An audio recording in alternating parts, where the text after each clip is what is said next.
$500 billion. That's the amount of money that businesses can save if they allowed the people that can telecommute to telecommute. $500 billion across the United States.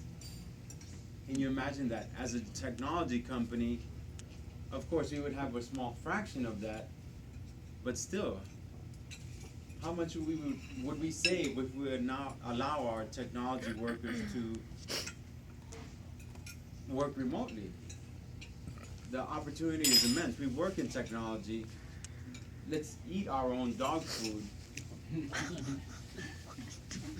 and actually enable our technology workers to work remotely, because that's what we're promoting, that's what we're developing. We're developing solutions that will benefit others with the technology that we use. A typical business per person, according to a study by the Global Workplace Analytics Company, can save $11,000 per year per person. That's a combination of whether it be office space, whether it be cost of maintaining the office, the rent involved. All those things can be saved by the company that's enabling its technology workers or workers in general to work remotely. That's one of the benefits that I found in my research about telecommuting. And the research that I did mainly was through online resources that were available, of studies from Stanford, Global Workplace Analytics. Staples has done research on that as well. There's any number of resources online of research that has been conducted. Another interesting point, and I'll take this from a personal perspective as well. It's been studied by Stanford that 13% more productivity is available for people that work remote. And also, there's a 50% less likely chance that a person will quit. And I take it from a personal perspective because the times that I have worked remotely, I actually feel that, okay, I have an idea at the end of the day. If it's 5 o'clock, I'm in the office, you know what? It's 5 o'clock, I got kids I gotta take care of. I need to take my daughter to tumbling class or to fencing class. I gotta go. But, and I've experienced this personally, if I'm working at home, then you know what? I have this opportunity to work at home. I have an idea to solve this problem. Let me work on it later after I bring my girl back from class at 8 o'clock p.m. Something that I wouldn't do normally if I'm in the office all the time. Because, and this will lead to my next statistic, I don't have to worry about driving to work. I don't have to worry about the stresses of the commute. I'm more productive because I'm more engaged in what I'm doing. And it's been studied and it's been proven time and time again.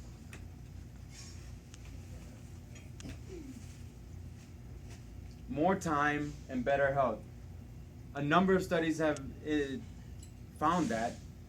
One of them in particular was the Office of National Statistics, and this was in Great Britain. Now think about your daily commute. The average daily commute is probably 1 hour per day at least, and oftentimes it can be even greater than that. I know I lived in the DC area before. I lived close to Baltimore and drove to Northern Virginia. My average commute without traffic was an hour, one way. When there was traffic around the Beltway, easily 2 or even 3 hour commute.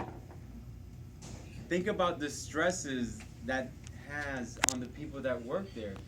Do you really want to dive in and help a customer out a lot after you've been cut off many times driving down I-4 or been in standstill traffic? Think about the stresses you have at the end of the day when you're coming home. How does that affect your health and your family's health as well? It has a negative impact, and it's been studied that stress causes negative health issues as well. The summary of all this, as you can imagine, I'm all for telecommuting. We're a technology company. We have the resources available. There's technology out there to make it easier to collaborate online. Most of the work that we do is consulting work, and we're working for clients outside of our local area. Really, there's no reason why we can't enable this more. The risk of not doing it is great because we are losing against other companies that are offering this, that are enabling their workers to work remotely. I think the risk is clear and the data is clear. Let's enable our workers to work remotely, and we'll see our company's growth. There will be, there's always a transition phase, and there could be a pilot program to start this, but let's do this. And now, I would like to open up the forum to questions and answers. Yes, sir, Mr. Scott Brown. There's additional research done by the Hay Group and by the Pew Group that has both found that telecommuting actually reduces the effectiveness of workers with their efficiency and also increased costs due to people shopping online, the infrastructure to set up people working remotely. How do you rectify the two different types of studies? There will be different parts of tech workers that will benefit from telecommuting. There's some that obviously it would not make sense. On average, the ones that are most successful are ones that have a college degree normally, and this is part of a study as well, have a college degree and they're more experienced in what they're doing. A new person, let's say that has coming right out of college, and it can be possible, but it needs to be monitored. You have to have set goals. You have to produce a certain amount of things, whatever you produce, by the end of a period. And the manager, of course, needs to be on top of that. Because if you're not producing, then whether you're in the office or you're working remotely, then that's a ding on the manager and on the worker. The manager needs to be on top of that. And if they're not producing outside of the office, then bring them into the office. But start slow. Start with 1 day a week. Start with 2 days a week. See how it works. That's how I would take it from that perspective. Yes, sir, Derek. I heard you talk about this for technology industry. You know, if I own a company, I have technology workers and non-technology people, support staff, things of that nature. Would telecommuting apply just to my technology group, or could I apply it to other parts of my industry as well, my legal team or others? It is very possible to apply it to other parts, whether it be legal, HR, because again, if your workers are remote, then what is the purpose of having the legal person in the office if everyone is remote? We can collaborate online. Same thing with HR. If you need to have a discussion, there's phone, or you can still have meetings outside of the office, for example, lunch meetings, or come into the office just for a conference. It's not that they would be 100% remote. You can still do that mix. I have time for one more question. Yes, sir. Along the same lines as the first question,